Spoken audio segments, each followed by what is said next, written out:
Welcome to another edition of Monsterus Radio, where you can hear the hottest independent music in the world and a couple remixes player.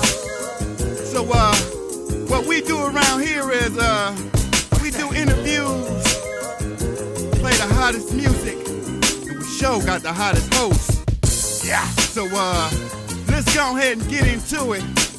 So go on, kick back, get you a drink, do what you do, and enjoy the show. Let's go. Where you at? Where you at? Where you at? Where you at? Where you at? Fam? Where you at? Where you at? Yeah.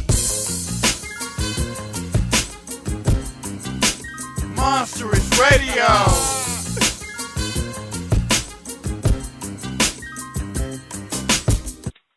Yo.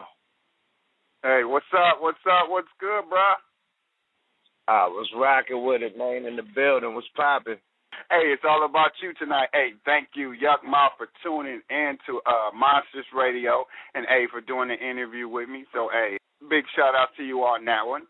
You know what I mean? Oh, shit. It's all gravy, man. Thanks for the opportunity, man. Appreciate it.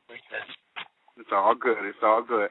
So, all right, so I guess, first of all, you know what I mean, I always like to let people know right off the bat, you know what I mean, where they can find all your music at.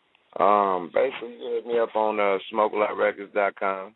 You know what I mean, www.SmokeALotRecords.com, and you can order all my music there, from DVDs to the albums to the merchandise to, you know, find out the latest tour dates to, you know, hearing my radio show, hearing everything rock. So, just to stay fully in tune with the kid, hit up SmokeALot.com, man. I'm fucking high, man.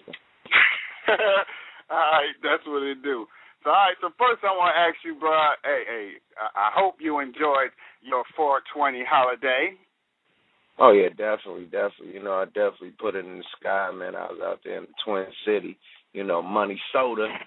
You know, just going on straight doja. You know what I mean? Straight up. So I brought it in out there, you know, at T's place, you know. Shout out to the homie Marciano, you know what I mean, for bringing me out. You know what I mean? Yeah, we throw it down, man. Shout out to the Foe, you know what I mean? High school recording artists slid through there. So it was a nice little 420. You know, we got a lot done. You know what I mean? And we blew damn near a pound. So, you know, lungs got enough done. The lungs got a lot done, too. All right, that's what they do. I'm glad the city can take care of you, my brother. Glad to hear that. Oh, yeah. So I guess first, you know what I mean, let's take it back a little bit, you know what I mean, and then we'll bring it all up to date, you know what I mean, so what was it like back when you first started? I know you started as a young artist coming up in the game around, I believe, the Bay Area.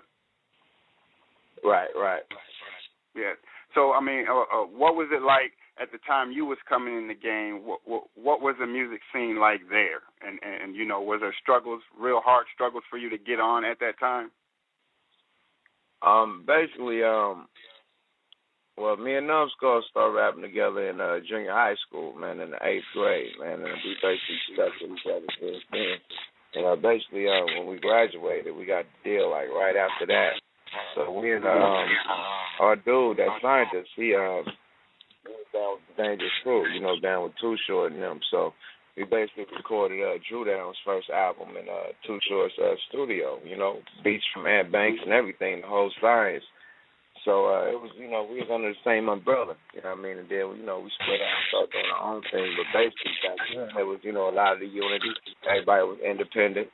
You know, and a lot of West Coast artists was getting signed because the West Coast was like, you know, the mecca, you know, of gangster rap at that time. You know what I mean? So it was going from the transition from, you know, the real cautious. I mean, the real intellectual rap. You know what I mean? Like the 5%ers and, you know what I mean, stuff like Brand Nubians and stuff, the Push Master, NWA, Ice Cube, you know, Too Short, you know, stuff like that. So we in the right after that, you know what I mean? We the next generation coming after that. So, you know, then you get Dre that dropped The Chronic, you know, and he introduced the next generation of artists, Snoop Dogg and the Dog Pound.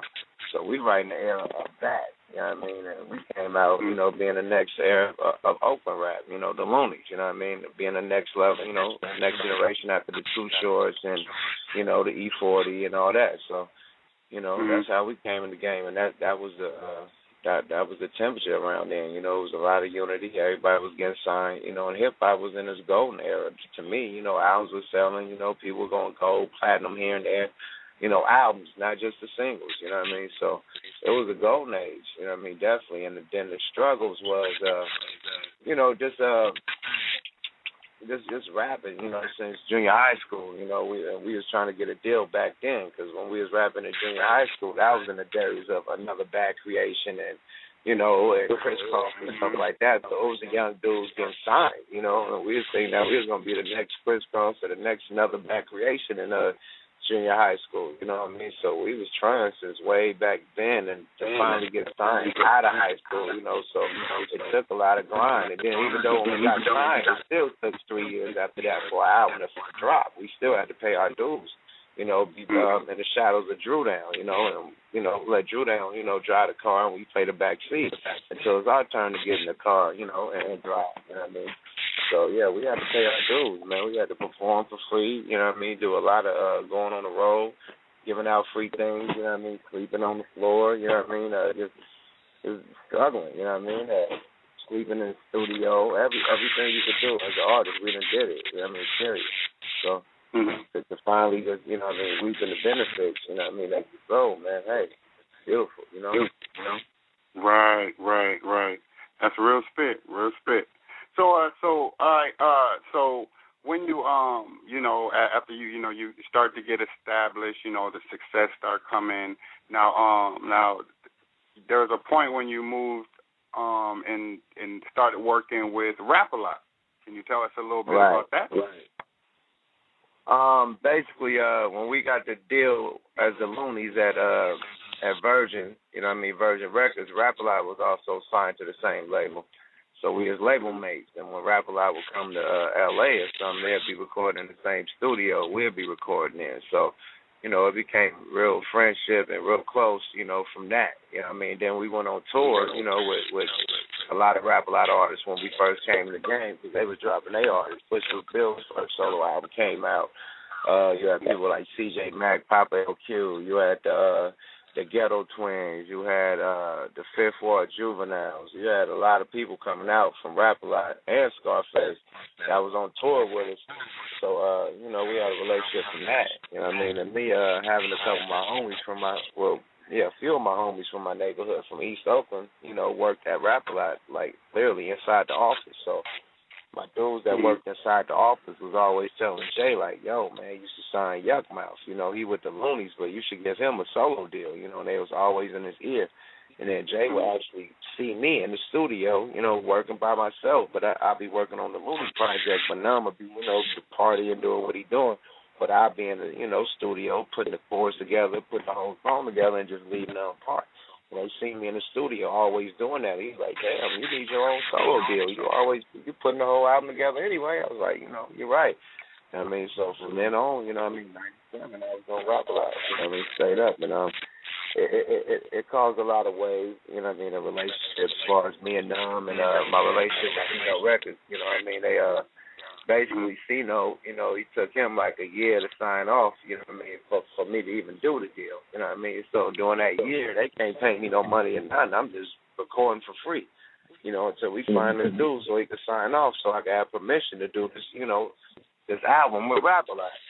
Secondly, you know, when he finally did sign off, he put a clause in there that he could get a new, you know, member of the Loonies, and I'm kicked out the Loonies. Like, where all that come from? You know, I'm just getting a solo deal.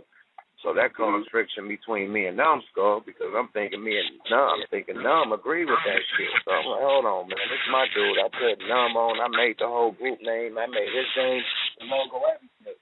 How can anybody kick me out of something I made? You know what I mean? Period. So I was heated at Numb, too. So that kind of, you know, started a little beef between me and dude.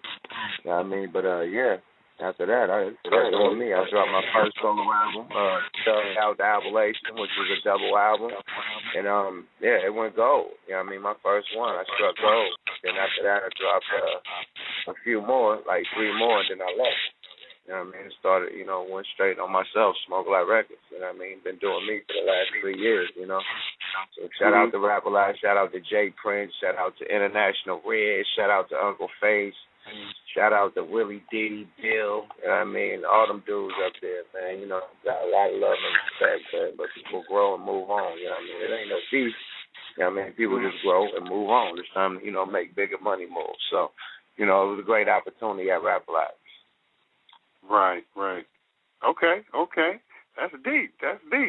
So let's talk about Smoke a Lot then. Let's talk about Smoke a Lot right now. What you got going on with that? What is that? What I got coming out right now? Yeah. Yeah, as of tomorrow, I got my Yukmouth Collabos album, my 420 Collabos album called Half Baked. That'll be online tomorrow, on iTunes, 20 tracks, 20 brand new tracks, just number slaps, number heavy smoke, marijuana influence, songs, from some of the best smokers in the game. I got DJ Paul from 3-6 Mafia, I got B-Lo from Do or Die, I got J Hood, I got Freddie Gibbs, I got The Jacker, I got I got Steve-O, I got The Outlaws. I mean, you name it, they on the album, man. Be Legit. Who else, man? There's so many people on the album I be forgetting. Oh, yeah, I can't forget the big names. I got 2 Chainz on the album, Gutter. I got Zero on the album. Who else, man? There's so many people. But, man, go get that Half Baked, man. This is my last collabo album, because my next album going to be my solo album, my Yukmouth project. Called JJ, based on the true story. And my fans been asking me for a solo album with no features on it, so that's what I'm going to give them. So that's why I go from High Stakes, with a lot of features, my Collabos album, before I can do this full Yukmouth body on it. So go get that Half Baked and enjoy the features, because the next album is motherfuckerfeatures.com. Good. So Half Baked, online tomorrow, and in the stores in June 19th, man. So you get the physical copy, in a month and a half, or you can get the early copy right now online, which got more songs, you know what I mean? So I go get that early copy and slap out my iPod straight up. So Half Baked, you know what I mean? It's online tomorrow, iTunes. Go snatch that up. Hey, that's for sure, y'all. Hey, you know how we do it around here. You got to be the first one to bump this music in your whip. Don't let the homeboy, the neighbor, or nobody else copy before you. Hey, copy as soon as you can. He said tomorrow, hey, I'm hitting it up midnight tonight, about 12:01. I think that's about time iTunes open up. So, hey, y'all, get over there, copy that. Hey, make it work. I'm not saying just go to iTunes and type in my name, and you can pre-order that thing right now. You know what I mean? It's been on pre-order for the whole weekend, so those who wanted to snatch it right now, make sure they got a good copy. Make sure their copy comes straight at 12 on the out. You know what I mean? Go get that good pre-order. And the pre-order is cheaper. The pre-order is only $7.99. You get the real copy, it's going to be $9.99. So I get the pre-order because it's cheaper and faster. You know what I mean? So I'm going to put that pre-order in right now. Save a couple dollars. You feel me? That's right. Take them $2, go get you some blunt, and listen to the CD right. You gotta get you some blunts with the extra $2, man. And you know what I mean? They got the two for $1 thing going right now. So man, you can really, you know what I mean, like you a folk bitch and enjoy the album, definitely. Which is gonna be the Smoke soundtrack to your life. Period. Yada. So So I mean, how is life for you right now? You know what I mean? Oh man, I'm just living, man. I'm just doing me, man. You know what I mean? Straight up, man. I'm just still in this rap game, hanging on like a hubcap in the fast lane, man. Still rocking. Every weekend I got shows. I still got people buying verses. I'm still doing albums. Still got my record label popping. I'm in effect, baby. I'm in full